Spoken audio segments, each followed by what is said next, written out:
Hey everybody, welcome to the show. I'm Ryan. I'm Ben. This is our podcast where we talk about having fun in Commander, where jank is our policy and we only have one rule. No experts allowed.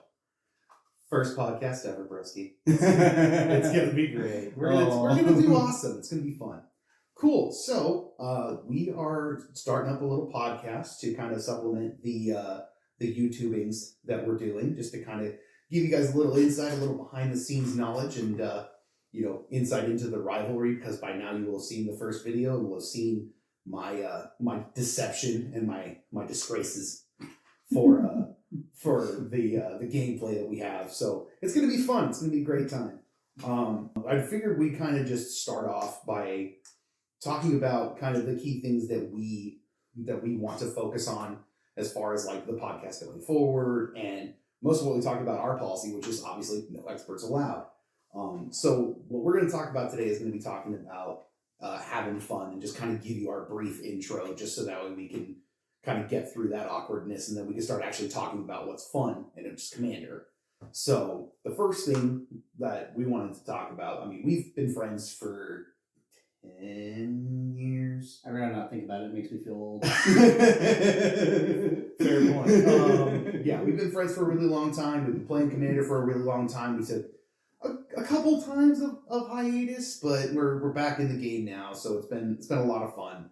But mainly the one thing that we try to do, because we know a lot of people that are really trying to be very good at Commander, whereas I enjoy having a lot of fun and doing a lot of janky things as a player, and I want to make sure that Commander is fun for everybody. So for me, it's a lot more fun when everyone has fun, as opposed to one person grabbing a stick and just beating everyone relentlessly with it. There's a time and place, but a lot of times it's not the time or the place.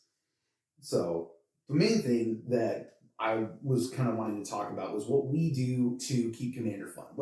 What do we do to kind of help keep Commander fun for everybody that we play with? So like, what things? So we have like stuff written down. I promise.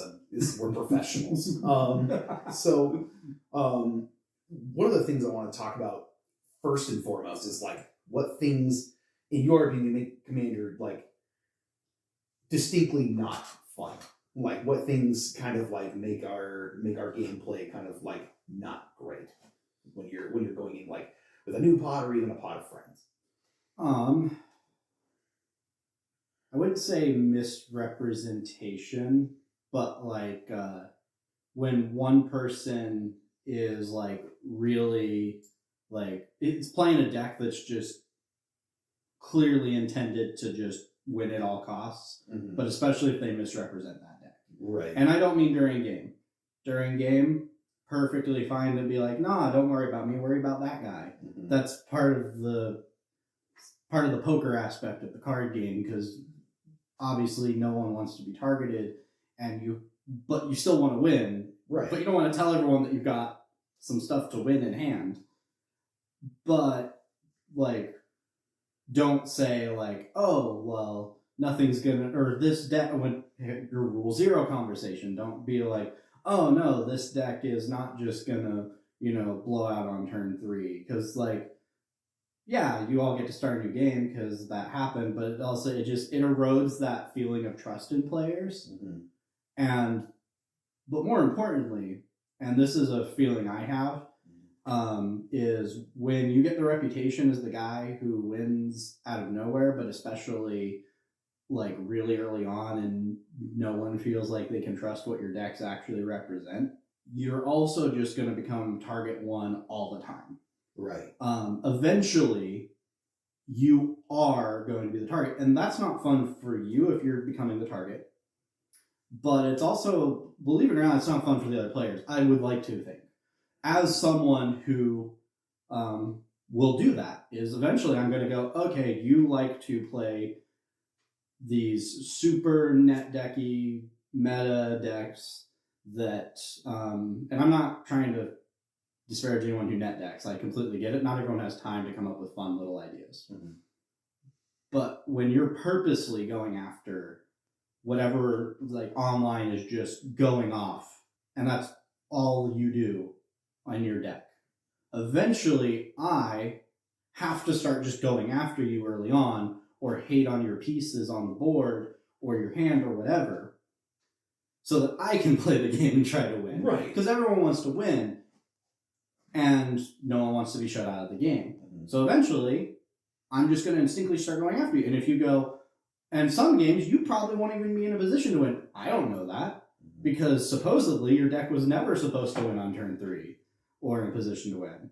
So just be honest about what you can pull off, because if you get the reputation as a win-at-all-cost player, you're going to be targeted like a win-at-all-cost player, and that doesn't feel good. I do not like when there's a person in my play group who I instinctually know I just need to go after right away, because eventually I feel like a bully.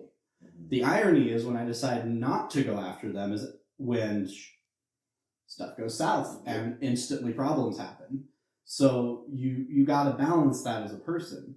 But hopefully we can give especially casual players ideas. Because if you're playing CEDH, then I use that term loosely since there's technically an official CEDH. But if you're going into pods where the goal is just to no holds bars, win at commander, that rule 0 conversation is irrelevant. Well, that's the one thing that is really the thing that I try to do as much as possible to keep things fun, is have a rule 0 conversation. Like, everybody's going to talk about having a rule 0 conversation and then what it's going to do for the game. And a lot of people don't really have that conversation, like, especially going into an LGS, because I've gone into Commander Nights very recently where I've gone in and been like, hey, I've got a deck, let's play. And they're like, hey, we're playing precons.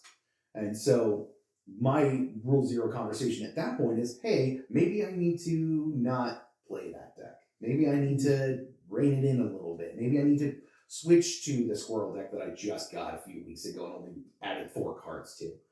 And it just makes, it makes it a lot easier, and kind of focusing on that rule 0 conversation solves a lot of the problems where the bad feels from Commander. It makes it fun for everybody, because realistically speaking, if you were all having an honest rule 0 conversation, then generally the game's going to be pretty even keel, pretty even level, and everybody's going to enjoy it. Like you were saying, like, you don't want to go to somebody who's playing a high power. I'm calling it high power commander because it's like competitive EDH is kind of a thing, but there's no like squared format for it. But high powered EDH, everybody's done a game against somebody with a high powered EDH. High power casual. Yeah, high power casual deck, like where you go in and it's just fast mana commander, and like that's turn 1, and you're like, well, shit. You're just kind of. You're kind of screwed from turn 1. If turn 1, turn 2, they've got a commander that's doing ridiculous things, and you're already like, well, this game is already not fun for me. So as long as you're having an honest rule 0 conversation, I think that it's probably going to be easier to have fun in a game. It's going to be easier to like really honestly say, hey, this is the power level, air quotes power level. I'm going to throw that word around a lot. I don't know what it actually means. It's all nonsense and weirdness to me, but I actually would recommend that people stop trying to say what their deck's power level is. I don't disagree with that. I think that power level it's such a relative term. Power levels are bullcrap. The thing is, it's so relative, because somebody can say it's like strength training. Somebody is like, hey, doing a squat or doing a deadlift of 140 pounds isn't hard. Somebody else could look at that and go, yeah, it is. I am 140 pounds. I can't do that. It's my body weight. It's so relative as to like what exactly you feel is powerful and what isn't. Because what is easy to someone else or what is not powerful to somebody else is backbreaking or overpowered to another person. So there's no hard and fast rule. There's a lot of like different kind of rule sets that have come out for measuring or determining power level. Some of them I agree with, most of them I disagree with. But realistically speaking, like it's meant to be fun. Commander's meant to be fun. It's meant to be something that you do with your friends. It's meant to be something that you do as a hobby. It's not meant to be this competitive thing. And if it is a competitive thing, they need to make that format for it. They need to make this thing where it's like, hey, you're getting money because you're good at the game, because this is what you do. But if you're having a really honest, like I said, an honest rule zero conversation, you're having an honest talk about what exactly you want to accomplish out of the game, then you should do that. Like, I will go when I'm playing my decks and I'm like, hey, by the way, this deck, it's a little jank, but I love it and I want to play it. You guys haven't seen the episode yet, but it's coming out, where I play one of my decks that has a super niche theme where it's human ally reanimator.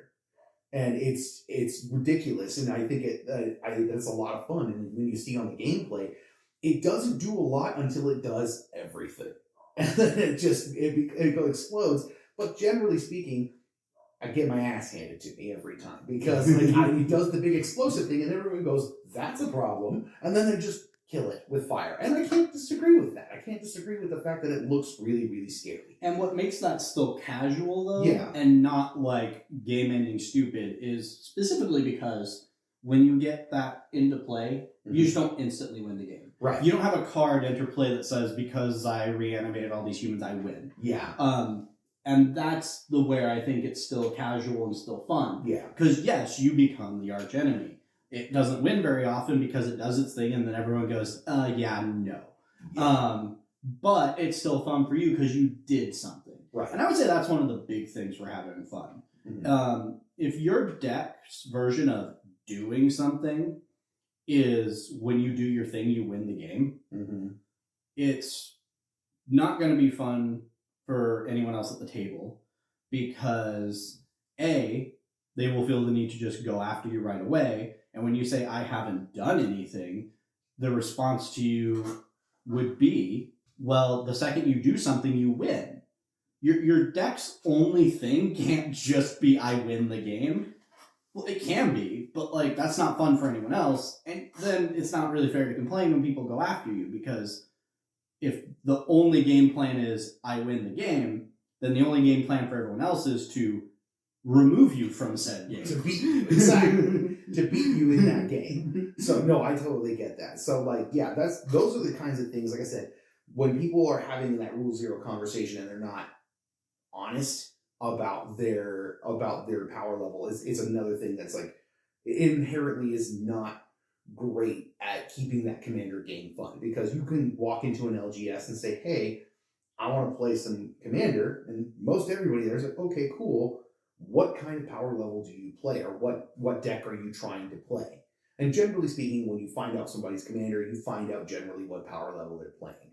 But then if you look at, like for instance, anything in Grixis generally, because Grixis is gross.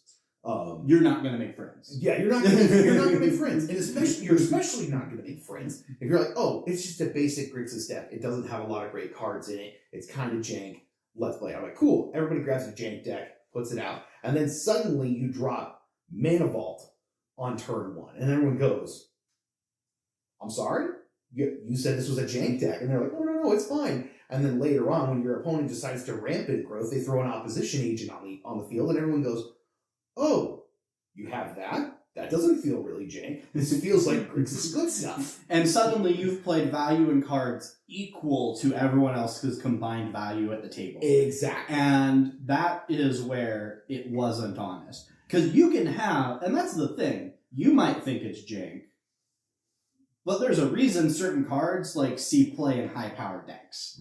The second you put certain cards into decks, it doesn't make you suddenly the best deck at the table. But perception does matter. And if my perception is, well, you said you were playing some jank, but you were popping off turn 3 while everyone else was like, oh, sorry, but like that's not the perception I'm getting. And look, there's going to be a luck factor to a lot of this. You're going to get unlucky with your super high power EDH deck, and there's times where you're not super high, or not high power EDH deck is going to just pop off and you can't explain it. I have a perfect example for that. Huge Lord of the Rings fan, and I played the Human Lord of the Rings deck. And originally I was playing it with the actual face commander, and I played it before changing it like 4 or 5 times, and 2 of those times I just kind of outright won, but the other 3 times I was floundering like a fish. And the thing I noticed was when I get like lucky with like specifically, I actually get my mana and I get my mana rocks. I just start steamrolling because my aggression is just off the table good. Think the very beginning of the fight in the like for the big fight for Minas Tirith in the movies. Mhm. But when I don't get those cards, or if I just get a little bit mana screwed because it's in America colors, I don't have rampant growth. Yeah. If I just don't get one more land on turn 5, I'm just like, can't breathe. And that's where it's like, yeah, the people I played against would go, that's super high powered EDH. But mathematically speaking, it was not. But when it did do well, it was just. But I changed it because I was aware of the perception I gave. And I want to have fun playing. And the downside was, if I'm not popping off, no one else at the table knows that I'm not popping off. But they also know what happens when I do pop off. And no one likes getting hit for 30 damage in a single attack step. Can confirm. So real question. It's kind of off topic because we wrote down a bunch of questions, but I kind of wanted to throw this one out at you, spitball it at you. Like, do you feel like the issue is the perception of the deck or the perception of the pilot? I think so. There is a certain. It depends. If you're going to an LGS and you're playing with randos, Mm-hmm. I'm sorry, but the face of your commander matters. Right. If I see, and I should point real quick, just let everyone know, I personally do not hate any commander card, but there are cards I see, and I kind of instantly get an inkling of like, this is the kind of game it's going to be. So this is why I'm throwing this one Well, out. that's not true. Slivers are the worst. So let's put that on record. Slivers are the fucking worst, and they can die in a hole. That is all. Continue. But so let's say we all plop down at a table with a bunch of randos, and you plop out Toxrill. Mm-hmm. I am sorry. No matter what, if I'm playing a creature-based deck, Mm-hmm. my life is gonna suck.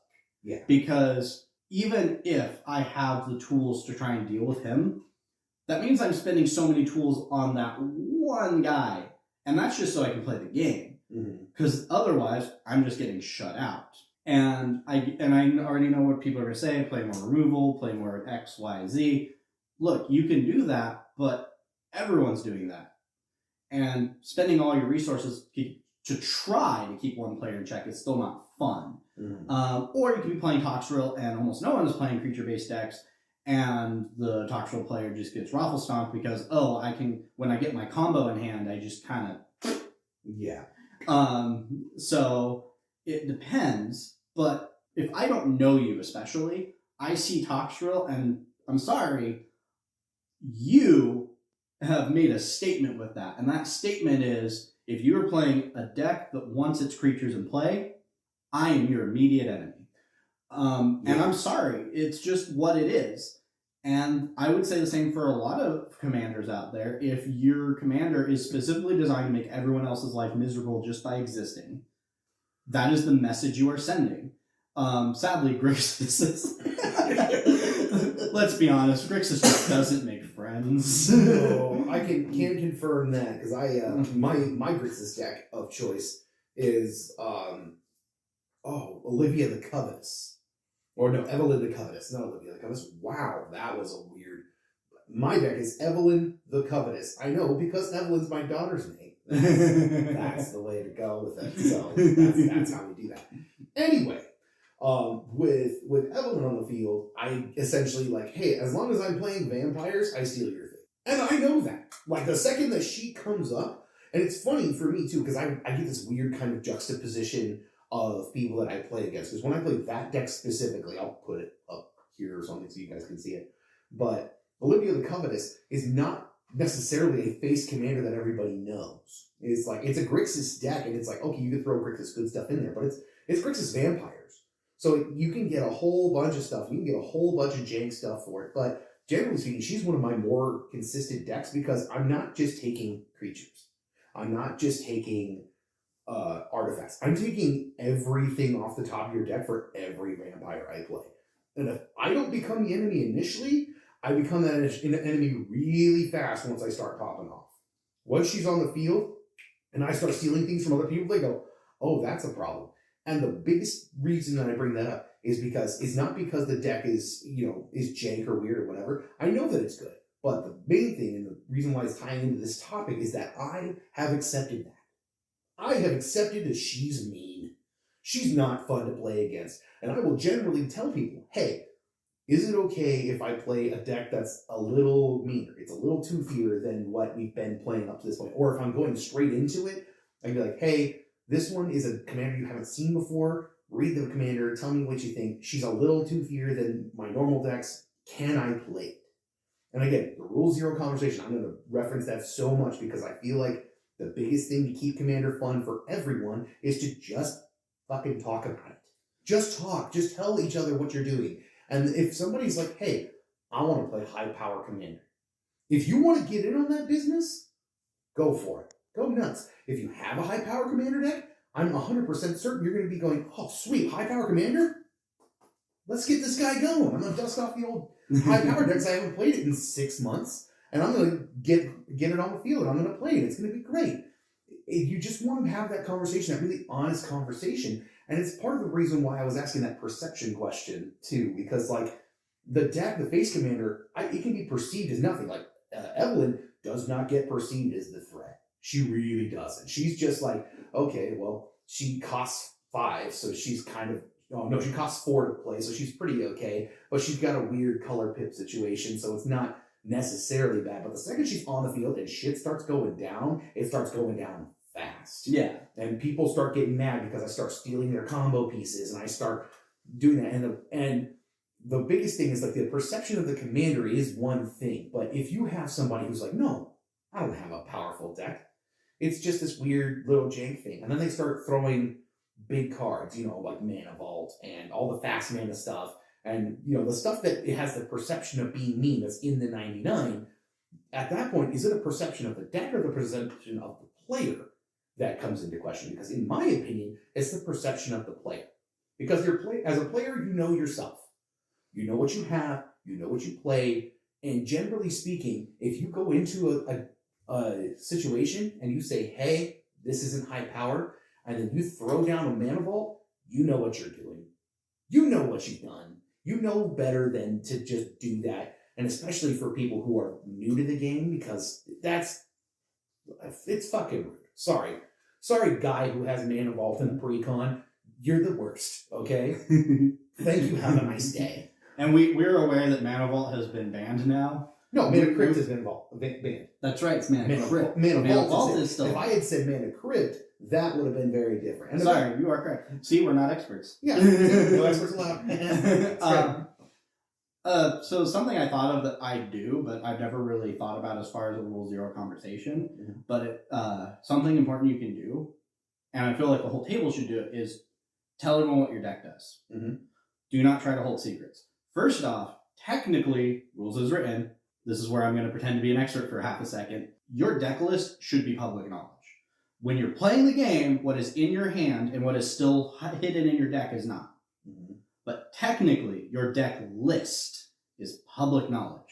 So if someone really wanted to know what your deck does, or just, hey, give me a list of the pieces, and then they can figure it out for themselves, they're allowed to ask that. And technically, you shouldn't be keeping that from them. Also, if you can't win a game without, keeping everything in your deck secret, sorry, but maybe you need to get better. Yeah. I'm not trying to sound mean, but if you rely on secrecy to that level, then chances are you're either constantly changing your decks for your own play group, if it's a consistent play group, or you're pretty much only playing with people you've never really played with before. Right. Because eventually they're just gonna figure it out if they play with you regularly. But if you just, I'm not saying you have to give away all of the ways you use your cards in trick-wise. You don't have to say, I use this combo of fun little pieces to create a fun combat trick. Right. But you should be willing to say, I am an aggro deck. Or I am going to try to combo off to win the game. Be honest with that. Mm-hmm. Because a lot of people, especially experienced people, are going to see that already and get an idea for it. And when you try to say it's not what it does, or act like that's not what it does, and then you do it, congratulations, you are now dishonest. Whether you thought you were being dishonest or not, everyone else around you now thinks you're dishonest. And that's the perception of the player. That's the one that I'm trying to figure if that's the more important thing, because I think at the end of the day, Commander is a format where you play with more players than just the guy in front of you, right? It's about having fun. It's about politicking. It's about doing all this stuff that makes Commander fun. It's social. Yeah, it's social. It's supposed to be fun. And I'll take your point one step further. If you have a combo, like for instance, an infinite combo in that deck, I feel like you should let your pod know.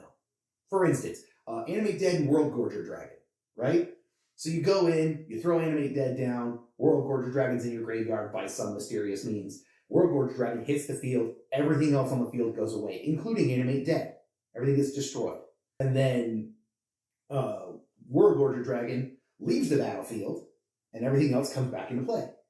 And then including that Animate Dead, and he keeps coming back in, and you keep getting ETB and exit the battlefield triggers, and it's infinite to a certain point. You can stop at any time, but It's a deterministic combo. It is a deterministic combo, but it also is bonkers.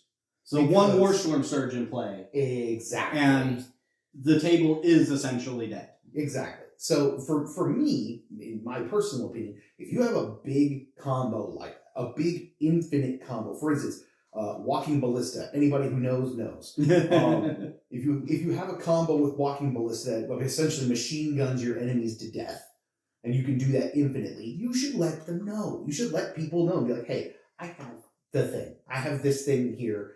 Just so you know, if you see Walking Ballista, chances are I'm squaring up to kill everybody. And I don't think that that's wrong, only because if somebody has never played with you before, they need to know. They need to know that there is a potential threat of game ending when Walking Ballista hits the field. Now, granted, using Walking Ballista, if you've played with Walking Ballista before, you know. So if you see it, no matter what, you're just killing it with fire. And let everyone else know at the table. Don't be afraid to say, guys, if that's not solved, we are going to lose. And again, that's not required, technically. You're not required to give that information out to everyone. So if it behooves you to keep it to yourself, keep it to yourself, especially if somebody else is the bigger threat, right? Like if somebody else has got a big field full of creatures and he wants to machine gun them to death, you can just kind of go, well, I'll save my kill spell for the very end of it. Or if you somehow have just a way to live through it. Yeah, if you somehow have a way to live, you just go, okay, no more. Depending on the combo, once they stop it, they can't necessarily restart it. It's an engine that only goes until the off button is hit. Right. So let's say you did that, and I can keep that to myself until the combo is over, and then say, okay, on the stack, I have Teferi's Protection. Right. And everyone else just died. Their combo just went off, but they can't start that key again until their next turn, which gives me a whole turn. So first off, they just did two jobs for me by taking out two opponents. Right. And especially if I'm something like an aggro deck, congratulations, you just left your pants down for that. And I no longer have to worry about swinging all out at one guy and then losing to the other two because there's just one guy left. Right. So everything, context matters for everything. But I guess, like he said, just tell people what it does. And honestly, it will actually help your win rate, in my personal opinion. Yeah. It will help your experience. Because something I do with a lot of my decks is I'm very honest and open with them. And when people, and sometimes people will go, why didn't you target him? You know what he can do. To which I respond, you are correct. They know what I can do. Mm-hmm. They know this deck will never kill 3 players at once, instantly. Mm-hmm. And they know yours can. Right. You will always be a bigger threat than me, because I will never say, oh, my turn just began, I win the game. Right. But you can, and you will always be the biggest threat on the table because of that. Even when I become a big threat, if I cannot just win instantly, and everyone knows that for a fact, even if I can control the board in a way that might as well mean I win, the fact that I can't win instantly will make me less of a threat than the person who can. Yeah. And that's where perception comes in, especially if you know the people. Yeah. And if they're being honest with you. And so, yeah, just being honest with your deck can actually improve your win rate. If you're a combo deck, it might be like, oh, I'm giving away my play. But that might actually improve you just based off the fact that now they just kind of have an idea of what they need to wait for. Right. But it also means there's no, once they hate on you to a certain extent, they can go, I can leave him alone for a little bit because I know him and I know he was honest and I know that the thing that really made him go out of control is gone. Mm-hmm. But if they don't know you and they don't know your deck, then suddenly, no matter what, you are playing a combo deck that wins out of nowhere. I do not know you, or I think you're dishonest, and therefore, no matter, you could have your lands destroyed, only a few baubles in play, and I will still go, nah, it's not worth it. Right. He's won on turn 3 before out of nowhere. Mhm. I can't risk it. I can't allow it. Yeah, no, I get that. So then, that all being said, I have one final point, because we've kind of touched on everything we want to touch on realistically. There's only one final point I want to talk about, and this is something I'm curious about, because he and I actually haven't discussed this prior, because we've kind of rehearsed this, but like not really. We knew what questions. Yeah, we knew what was going on, but my real big question is, how do you feel about custom rules in Commander? So, for instance, shout out to Tolarian Community College, best in the game. Love watching their content, super cool. They had one of them where they had a unhinged card called Booster Tutor, where you could go, and it was a spell that everybody at the table could cast, and you cast that spell, you open a brand new booster pack out of a stack of booster packs of your choosing, and you tutor one card out of there and put it in your hand. Just for kicks and giggles.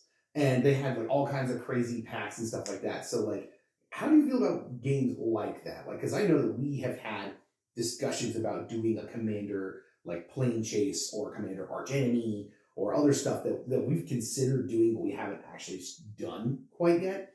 Like, how do you feel about rule sets like that are 100% custom and up to and including like lifting bans of certain types? Like, how do you feel about games like that? Do you feel like that's worth it, or do you feel like that's just a waste of time? So I'll start with the custom games. Yeah. Because one of the things you brought up was Plane Chase. I have played Plane Chase Commander. Plane Chase is one of my favorite formats. Yeah.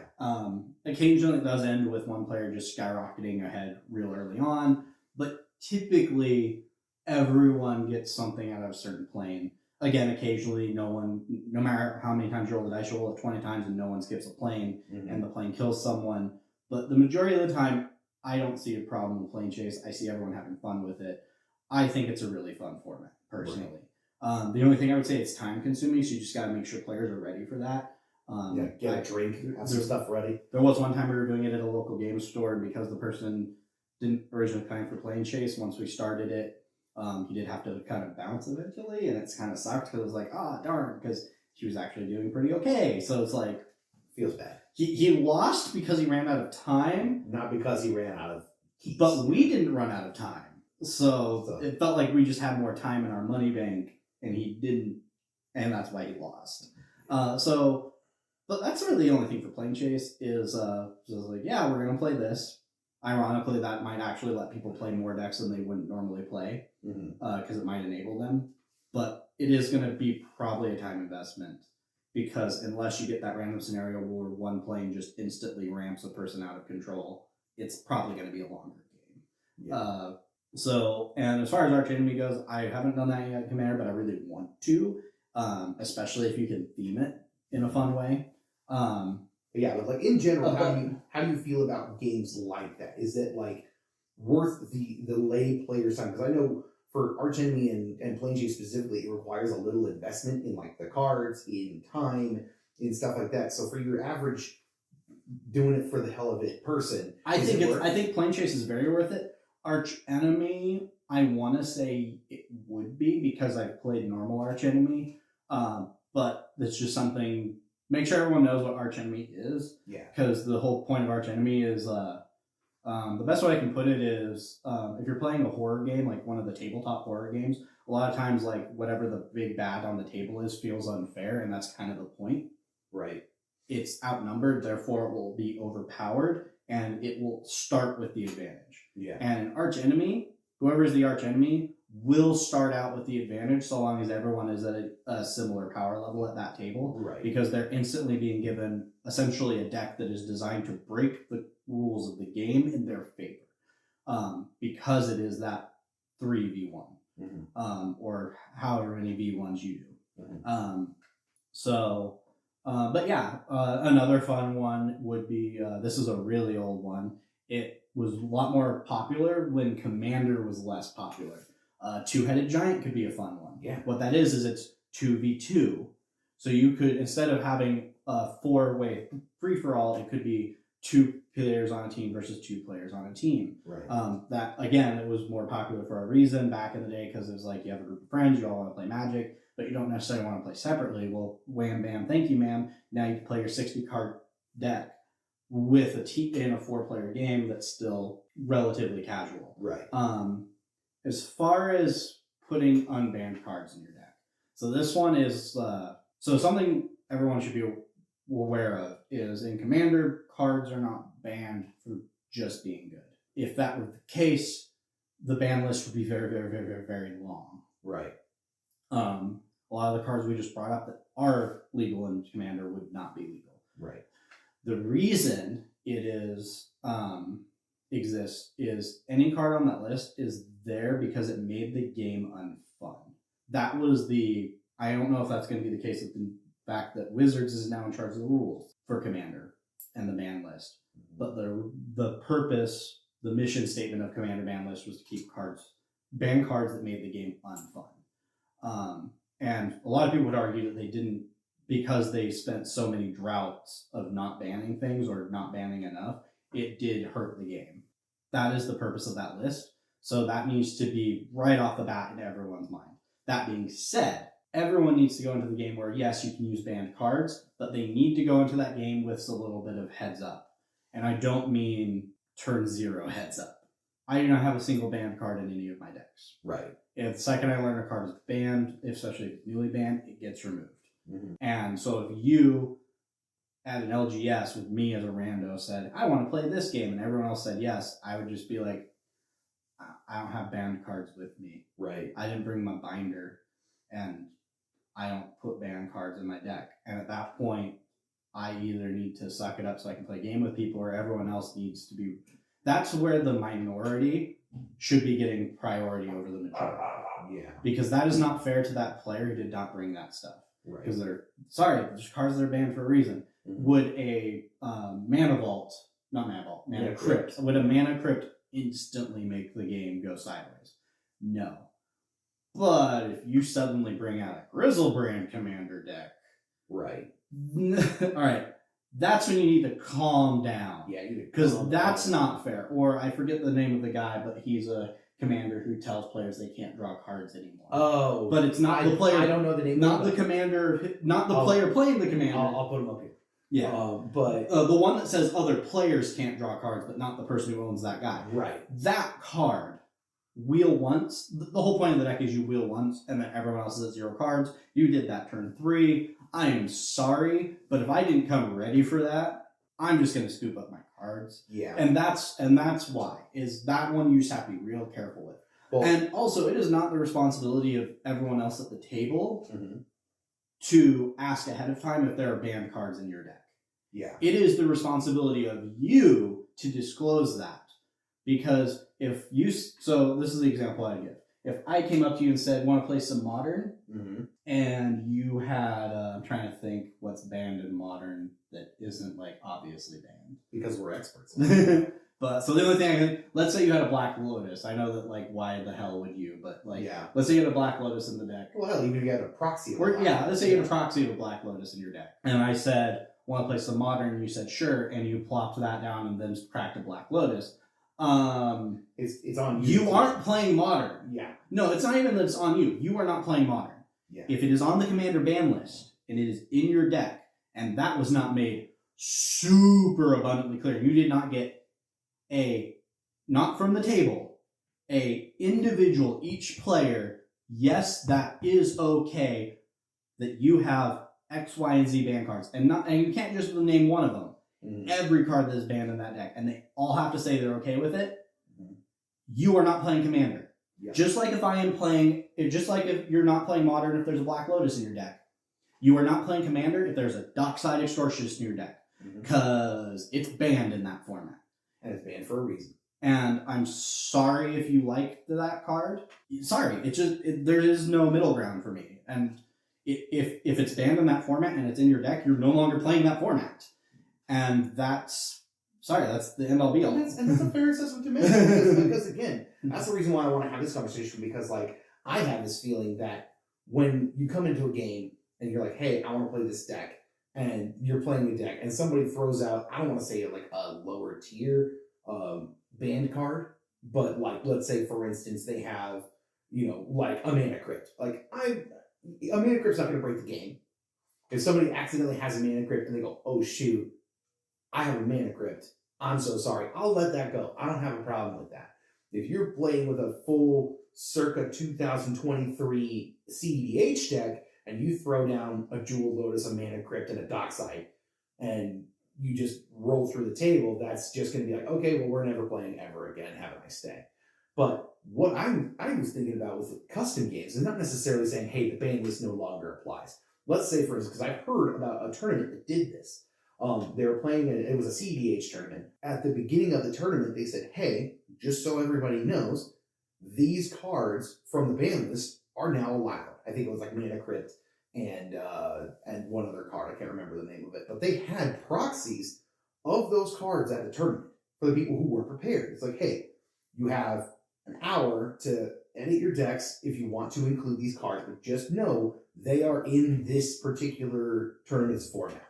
You're changing the game, you're making the game different, but you're putting everyone on the same playing field. And you're giving everybody the ability to play with those cards and to have that same level of power in their deck. And I think that that's a very interesting way of going about it, just because if for no other reason, let's say you have your lay guy who's just like, let's say I should roll up to that tournament with my Evelyn deck, like we referenced earlier. It wouldn't break Evelyn, and generally Evelyn would probably get trounced in a CDH tournament, but if I had access to like a Mana Vault and a couple other banned cards that would be really good for my deck that I could throw in there, then yeah, that would be fun. I think that would be great. And I think if we were to do something like that, like in a game where you were like playing, let's say in an LGS, right? You go into an LGS and you talk to a player and say, hey, I have some old banned cards in this deck. Is it cool if I play it if I give you guys copies of those cards? And just have a copy of those cards in the same deck box, right? It's the same deck box as the deck that has those cards in it. He's like, hey, are you cool playing with it? But I can give you guys a proxy to use for now, so that way you guys can play on the same level that I'm at. And then somebody can just, take out one of the cards that's in their deck and proxy in one of those cards, and they have the option. Or if they choose not to, they at least had the option, right? Like, I feel like that's really fun. I think it's something like that would be really cool, especially if you're enabling that. But it comes down, at the end of the day, to what you were saying before. Is planning. Planning is the main thing you have to think about. If you want to play that way, you have to plan well in advance for something like that, right? Like, you have to plan way ahead of time in order for that to be able to be something that's even feasible, right? And I feel like even then, you have to be getting enthusiastic consent individually from everyone at the table. Or it's like, I'm sorry, but it isn't a democracy at that point, because you're the one changing the rules. And the only reason I bring that up is because I was thinking of the tournament, and at first I was thinking, yeah, that's okay. But then I realized, I was like, wait a minute, what if you changed your deck around specifically because that meta died away? Mm-hmm. So one of my first examples is if you put I think it's Back to Nature, the destroy all artifacts and enchantments for 1 green and a generic. Right. So the reason that card is so cheap is because it's everyone, including you. Yeah. And most people won't put that in a commander deck, because most people are using artifacts and enchantments to supplement their deck, especially if they're in a color like green.